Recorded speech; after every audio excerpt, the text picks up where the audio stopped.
Washington state manufacturer of tooling and parts for advanced industries plans to establish its third production facility in Montana and create about 2,000 jobs. Janicki announced Tuesday that it selected Great Falls, Montana for the $800 million project, which would complement the company's existing production facilities in Northwest Washington and suburban Salt Lake City. The privately owned engineering and manufacturing company, established in 1993, says it designs and builds tools, parts, assemblies, and prototypes for a wide range of industries, including aerospace, defense, architectural, and marine applications. It specializes in composite fabrication and precision manufacturing, utilizing its proprietary 5-axis mills, which it says are among the largest in the world. Janicki officials said in a statement that the growth at its aerospace and defense programs in particular has pushed demand beyond its capacity in Washington and Utah. The Montana plant, they added, will be part of a multi-state, phased growth strategy. The company anticipates building a campus that would add 2 million square feet of production space over the next decade. The project would create about 1,000 jobs within the first 5 years and more than 2,000 jobs overall once construction is complete,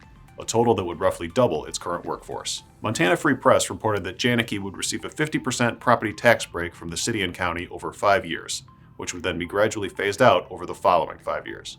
The incentives would reportedly be applied separately to each of the project's 4 phases of construction. Janicki expects to begin construction next month and open the first phase of the new facility by the end of next year. I'm Andy Zoll. This is Manufacturing Now.